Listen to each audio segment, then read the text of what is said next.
बुद्धं शरणं गच्छामि।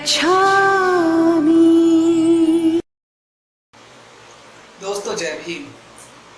मैं संदीप बौद्ध।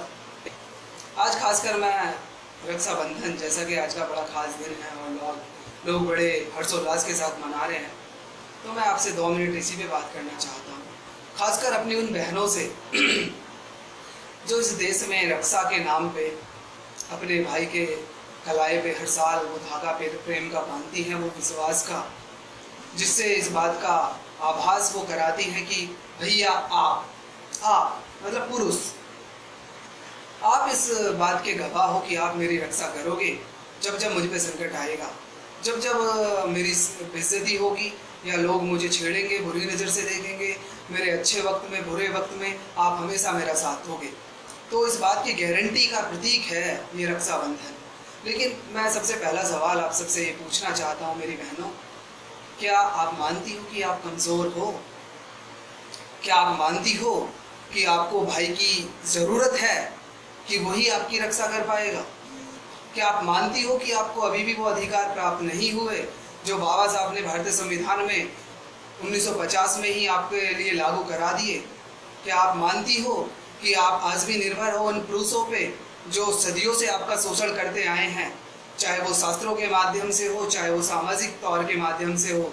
मैं अक्सर एक बात का उदाहरण देता हूँ कि जिन पुरुषों ने आपको तरकारी सब्जी बनाने का अधिकार नहीं दिया, समझते हो ना? याद होगा आपको, हैं जी क्या बना लूँ आज? इस तरह से पूछते हैं। कभी उस पुरुष ने आपसे पूछा कि भाई आज क्या बना लिया जाए, कि आज आपकी क्या पसंद है, और आपने गलती से बना लिया अगर बिना पसंद के, तो घर में महाभारत कैसे होती है ये आप सभी को ज्ञात है। मैं उस तरफ नहीं जाता, मैं सिर्फ आपसे ये पूछना चाहता हूँ कि अगर आप मानते हो इस बात को आज भी कि आप कमज़ोर हो और आपको ज़रूरत है, एक भाई ही आपकी रक्षा कर सकता है, तो सबसे पहले तो अपनी उन बहनों को भी देखो जो इस देश में भाई नहीं रखती, जिनके भाई नहीं। त्योहार उन बहनों को याद दिलाता है कि आपका भाई नहीं। ये त्योहार पल पल उनको बताता है कि काश आपका भी भाई होता और आपकी रक्षा का वादा करता। वो ये त्योहार उस बात को उनको पल पल याद दिला के उनको रुलाता है, उनको दुख देता है। हो सकता है बहनें खुश होती हैं, अच्छी बात है, खुश होना चाहिए, चॉकलेट देती हैं, गिफ्ट मिलते हैं और बहुत हर्षोल्लास के साथ मनाया जाता है। लेकिन हम इसका दूसरा पहलू भूल जाते हैं कि जिस कलाई पे हम धागा बांधते हैं, क्या वो इस बात का पुख्ता सबूत देते हैं कि आपकी रक्षा करेंगे? और अगर रक्षा करते तो मैं पूछना चाहता हूँ, इस देश में रोजाना, खासकर बहुजन समाज की अगर मैं बात करूँ, क्योंकि मैं भी उससे बिलोंग करता हूँ, जो पेपर में डेली न्यूज़ आती हैं उस दलित समाज के नाम पर कि दलित समाज की बेटी के साथ फलाना जगह बलात्कार करके उसे लटका दिया गया, दलित समाज की बेटी को फलाना जगह पंचायत में दंडित किया गया, दलित समाज की बेटी को बुरी नज़र से देखा जाता है, उनका शोषण होता है हर जगह। तो क्या बहुजन समाज के उन लोगों से मैं पूछना चाहता हूँ, आप उनकी गारंटी देते हो रक्षा की? आपने सैकड़ों साल पहले भी निकाल दी रक्षा का वादा करते करते, आगे भी शायद निकालोगे, लेकिन क्या आपने कभी इस बात का पुख्ता सबूत दिया, गारंटी दी? और अगर आप गारंटी नहीं दे सकते तो कम से कम ये ढकोसलेबाजी बंद कर दो, इन बहनों को ये वादा करना बंद कर दो झूठा। ये कम से कम झूठे इस आपके वादे के ऊपर तो ना रहें, इस झांसे में तो ना रहें। अरे वादों की तो सरकार है इस देश में आज। आप भी हर साल एक नया वादा कर देते हो बहनों के साथ, और बहनें भी इस उसमें होती हैं उम्मीद में कि मेरा भाई वादा कर रहा है और मेरी रक्षा करेगा। लेकिन क्या वो सफल है उस रक्षा करने में? अगर इस रक्षा करने में वो सफल होता तो न्यूज़पेपर के न जाने कितने पेपर बच जाते जिसमें आपकी बहन बेटियों की इज्जत नीलाम होने की और उनको बहिष्कार करने की समाज से, और न जाने उनकी इज्जत की धज्जियां उड़ाने की रोजाना जो न्यूज़ आती हैं वो आनी बंद हो जाती और उनके पेपर बच जाते।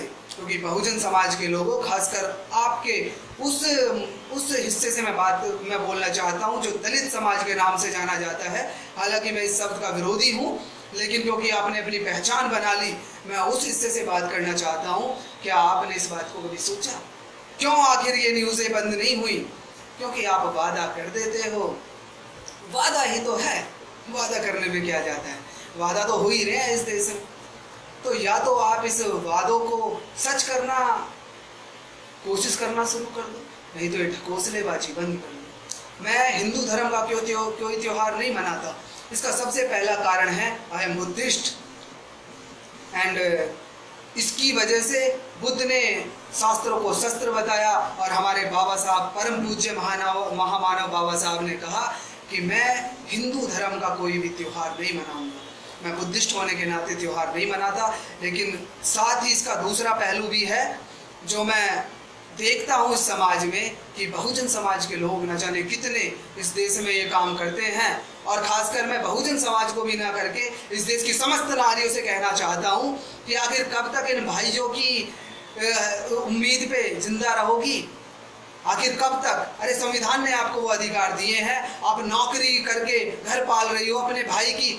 अब तो एनसीआर की अगर मैं महिलाओं की, युवतियों की विशेषकर बात करूं तो उल्टा ये भाइयों की हेल्प कर दे, भाइयों की रक्षा कर दे, और करती हैं। ना जाने कितनी बहनें नौकरी करके अपना परिवार पालती हैं, अपने भाइयों की पढ़ाई की शिक्षा दीक्षा का देखती हैं। तो क्यों इन भाइयों की इस झूठी वादा खिलाफी पे विश्वास किया जाए? क्योंकि अगर ये सच्चे होते तो इस देश में न जाने कितने रेप कांड डेली होते हैं। अगर मैं छोटी मोटी घटनाओं को भी इग्नोर करके बोलूं तो ये होने बंद हो जाते। तो मैं इन भाइयों से तो मैं कह नहीं सकता, ये तो वादा कर रहे हैं। इन्होंने भी थोड़ी और पहले से तो वादा करते ही आ रहे थे। अब एक ट्रेनर आ गया इस देश में प्रधानमंत्री के नाम पे वादा करने वाला, तो इन्होंने भी सीख ली थोड़ी बहुत टेक्निक है, तो ये और अच्छे से वादा कर सकते हैं। इस बार चॉकलेट का डब्बा बढ़ा दे देंगे आपको और वादा कर देंगे। लेकिन क्या इस बात की गारंटी है? तो मैं इनसे तो कुछ कहूँगा नहीं। मैं आपसे कहना चाहता हूँ मेरी बहनों, अगर आप सचमुच ये बात मानती हो कि बाबा साहब ने आपको सारे अधिकार दिए हैं, और बाबा साहब को भी आप छोड़ो, अगर इस संविधान ने, इस महान संविधान ने, क्योंकि बाबा साहब को तो कुछ ही बहनें जानती हैं, अगर ये जानती तो आज इनकी दुर्दशा नहीं होती। अगर बाबा इस संविधान के बदौलत आपको ये अधिकार मिले हैं तो अपनी रक्षा स्वयं करने की जिम्मेदारी लो और अपनी रक्षा स्वयं करो जो आप कर सकती हो। और नहीं भी कर सकती तो कम से कम इस झूठे झांसे में, इस झूठी वादा खिलाफी में मत रहो। हो सकता है किसी को मेरी बात बुरी लगी, हो सकता है कुछ बहनों को हर्ट कर जाए, लेकिन मैं कहना चाहता हूँ उसके लिए मैं उनसे क्षमा प्रार्थी हूँ। साथ ही मैं एक बात कहना चाहता हूँ कि झूठी उम्मीदों पे मत रहो। अगर मेरे भाई आप अपनी बहनों के लिए कम करो, इस धागे से ही नहीं होता। बहन बहन होती है, उसके लिए आप सब कुछ कर सकते हो।